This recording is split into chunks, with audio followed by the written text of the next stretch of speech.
The US military says it shot at and disabled an Iranian-flagged oil tanker in the Gulf of Oman. Israel has launched strikes in Beirut. And yet tonight, President Trump is claiming, again, a peace deal with Iran is close. Now we're doing well. Now we have to get what we have to get. If we don't do that, we'll have to go a big step further. But with that being said, they want to make a deal. We've had very good talks over the last 24 hours. And it's very possible that we'll make a deal. Yeah, please. That does sound familiar, doesn't it? Let me introduce your NewsNight panel this evening. Chief Economic Advisor of Allianz and a professor at the Wharton Business School, Mohammed El-Erian. World Affairs Editor of The Independent, Sam Kiley. Our Chief International Correspondent, Lise Doucette. And Nick, our Political Editor. So, should we take the US leader's claim seriously tonight? In the last 60 or so days, on multiple occasions, we've been told one thing by him, only for the opposite to happen. The most recent example of an about turn was overnight last night. Donald Trump suddenly halted his Project Freedom, the military operation he'd announced just 48 hours earlier, to guide ships from neutral countries through the Strait of Hormuz. He said it was paused to allow negotiations with Iran to reopen. The US has said there are 22,500 mariners on 1,500 commercial vessels trapped in the Gulf. Only a handful of ships made it out while Project Freedom was in force. Going back to February the 28th, here's what President Trump said on the first day of the war. We are going to destroy their missiles and raise their missile industry to the ground. It will be totally, again, obliterated. We're going to annihilate their Navy. We're going to ensure that the region's terrorist proxies can no longer destabilize the region or the world. And we will ensure that Iran does not obtain a nuclear weapon. To the members of the Islamic Revolutionary Guard, the armed forces, and all of the police, I say tonight that you must lay down your weapons and have complete immunity. Finally, to the great, proud people of Iran, I say tonight that the hour of your freedom is at hand. Stay sheltered. Don't leave your home. It's very dangerous outside. Bombs will be dropping everywhere. When we are finished, take over your government. It will be yours to take. On the 6th of March, a week into the war, with the US and Israel bombarding Iran, and with the Supreme Leader dead and replaced by his son, Donald Trump posted on Truth Social, there will be no deal with Iran except unconditional surrender. After that, and the selection of a great and acceptable leader, we will work tirelessly to bring Iran back from the brink of destruction, making it economically bigger, better and stronger than ever before. Iran will have a great future. Make Iran great again. On the 7th of April, with a midnight deadline set by the US for Iran to reopen the Strait of Hormuz, or President Trump said the US would destroy Iranian bridges and power plants, he posted, "A whole civilization will die tonight, never to be brought back again. I don't want that to happen, but it probably will." Hours before the deadline was reached, he posted, "Based on conversations with the Prime Minister of Pakistan and subject to the Islamic Republic of Iran agreeing to the complete, immediate and safe opening of the Strait of Hormuz, I agree to suspend the bombing and attack of Iran for a period of 2 weeks." On the 11th and 12th of April, talks took place between the US and Iran in Islamabad and broke up without agreement. The Strait of Hormuz was still closed by Iran. 2 weeks later, on the 21st of April, the US leader posted, "Based on the fact that the government of Iran is seriously fractured, we've been asked to hold our attack on the country of Iran until such time as their leaders and representatives can come up with a unified proposal, and will therefore extend the ceasefire until such time as their proposal is submitted." Well, let's talk to our guest this evening, Lise Doucette. Are we on the cusp of a peace deal this time? Is it going to happen? I think, Victoria, after that great introduction, all of our viewers are saying, what? You've just explained, you've given us a very good reason not to use the expression that is often used about President Trump, take him seriously, but not literally. He himself says he likes to keep people guessing. And I think we just have to wait. I think what we do know is that the two sides, working through mediators, not just Pakistan, but also Egypt, Turkey, Saudi Arabia, all those countries desperate, most of all, to get the Strait of Hormuz open, is they're working on something, call it a framework, call it a memorandum of understanding.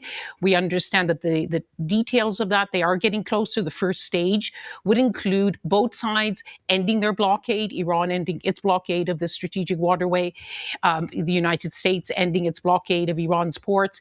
Iran wants to see a complete end to the war. No more shaky ceasefires. And of course, it will want to have some unfreezing of its assets, perhaps in Qatar, Iraq, and other places. The second phase, they go for a period perhaps of 30 days to go into detail about what, of course, is a highly technical, deeply sensitive nuclear deal. The last we heard from the Iranians was they are studying the latest US proposal. They haven't made a decision. And I've seen this firsthand, how President Trump jumps the gun. I was in Tehran in the foreign ministry when President Trump was telling journalists who now call him up, oh, J.D. Vance is on a plane. He's on his way to Islamabad, or he's about to go. And in the foreign ministry in Iran, they said, we haven't made a decision. We're not sure we're going. And they didn't go, and there was no talks. So I know we'd like to know we'll have to wait and see, but they are getting closer. Sam Kiley, Donald Trump claimed tonight in the Oval Office, again, not for the first time, that Iran has agreed to never have a nuclear weapon. Does that sound credible to you? No, and we know that they haven't, and they've said that they haven't. But he has, I mean, as Lisa's saying, you've got to take him, not seriously, but you've got to listen to what he's saying. And what he's trying to do there is bounce the argument. He's also desperate. This is an American president that's prosecuted a war that is incredibly unpopular among his allies. It has empowered his rivals in China. It's empowered the Russians. The Russians and the China are in league with the Iranians against the Americans, which is embarrassing for him when it comes to Ukraine. And then, of course, he's once again reignited his arguments with NATO. So American power itself has been undermined by all of this. And I think essentially what at least is a great expert and endures these long negotiations. But the Iranians will take it back to the status quo ante, the moment at which they were at when Trump and the Israelis attacked, and negotiate from there. That I'm absolutely convinced that that's what they'll do, because they really don't need to do anything else. And they are also getting away with seeing Trump being blamed for closing the Straits of Hormuz, whereas we have to remember it's actually the Iranians that have done that in response to Trump's attacks. Let me bring it was open before the war. It was That's what I mean. Oh, yeah, absolutely. But the Iranians have closed it, not the Americans. Yes. They did it because of the war. Yeah, but they closed it. Yeah. They closed it. Yeah. That's what I'm saying. They have closed it. It is their fault that it is closed. It's Donald Trump's fault that he attacked them. Yes. And provoke them into closing it. But let's not forget that they are a malevolent actor in this process. They just happen to also be a country that's been attacked by the Israelis, illegally attacked by the Israelis and the Americans. Mohammed El Erian, the price of oil dropped. The global stock markets went up when it was reported earlier today that a peace deal might be close. They plateaued a bit since then, but presumably that's what Donald Trump also wants in terms of the economy. It is, and he has played it very well. The markets are inherently optimistic, so they love hearing the president say that Iran and the US are very close to a deal. And the markets have consistently underestimated three things. One is that the US cannot impose its will on Iran that easily. Two is that there are three warring parties here, not two. Israel is the third one.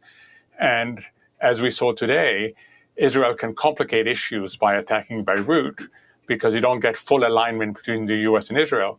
And the third is that both the US and Iran believe that they are winning the economic war. The US believes it is strangling the Iranian economy, and Iran believes it is disrupting the global economy, and both sides believe they're winning.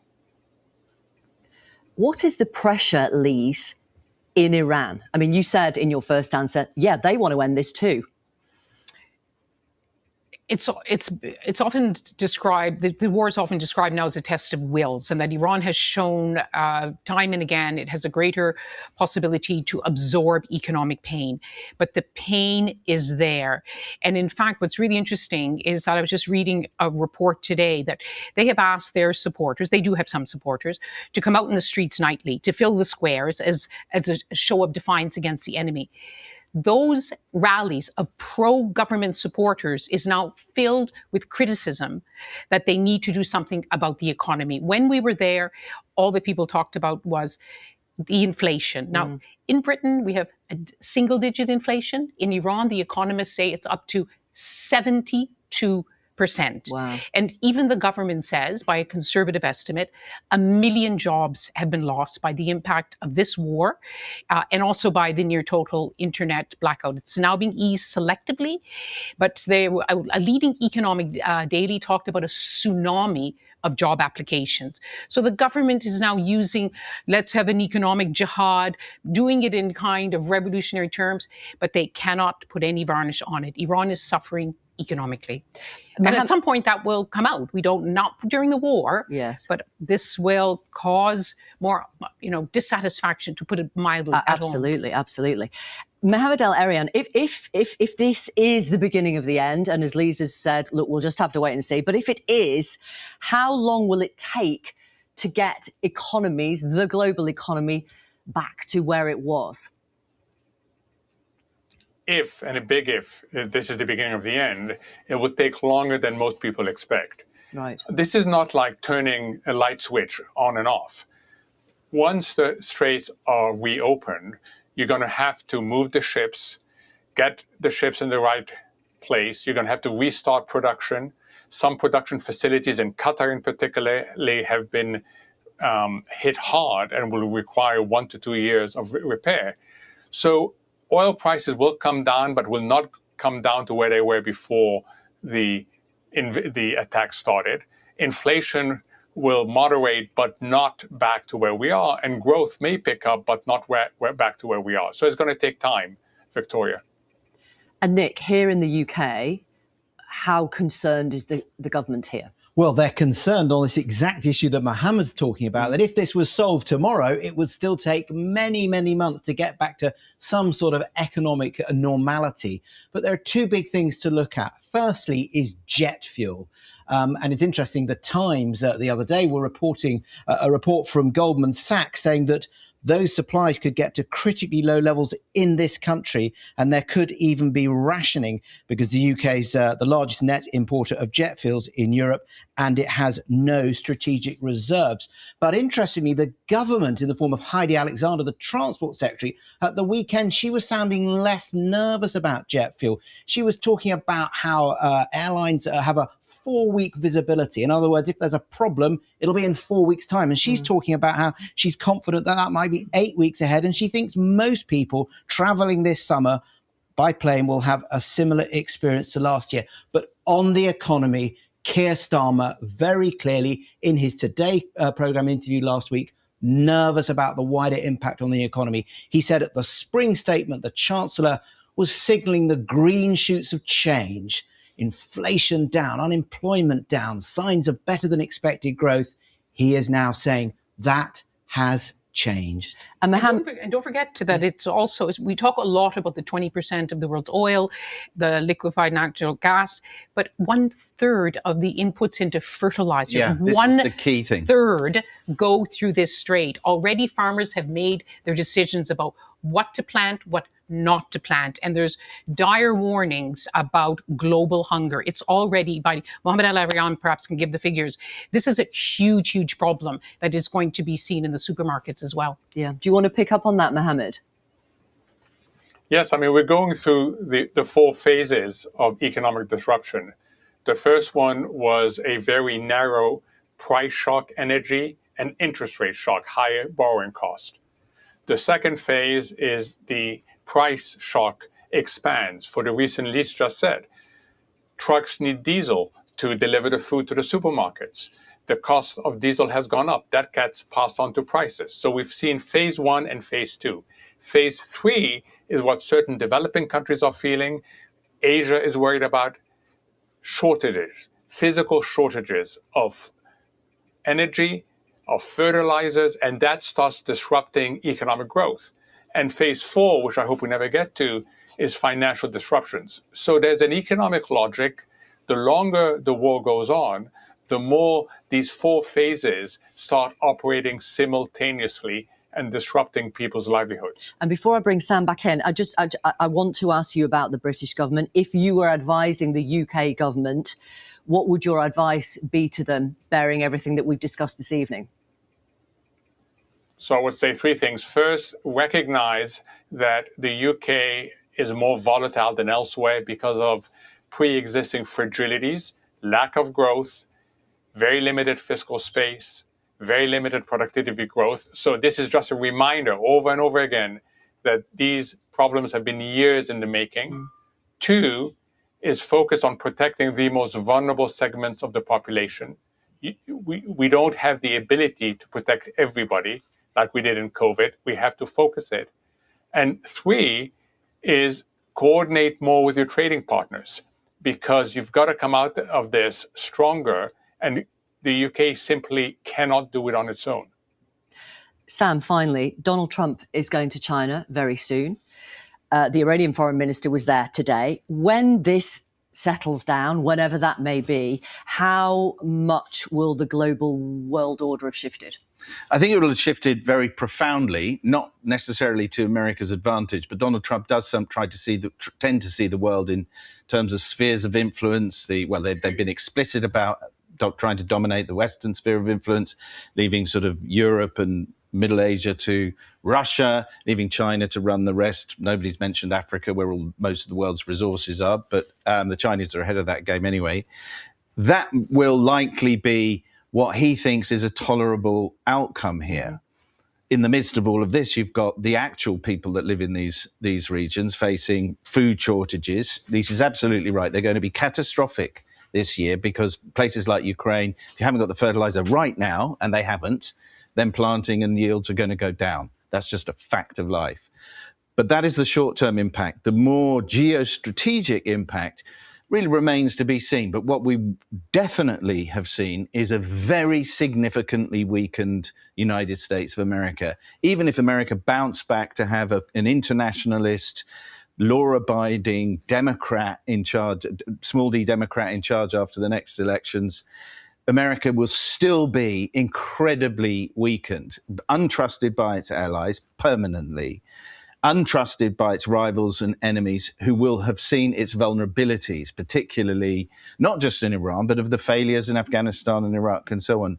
And I think that is going to be something that's very, very painful for other Western nations and blocs to shift to, which is why Mohammed was hinting there, Brexit has been such a disaster, a strategic disaster for the United Kingdom. Okay. Thank you all very much. Thank you.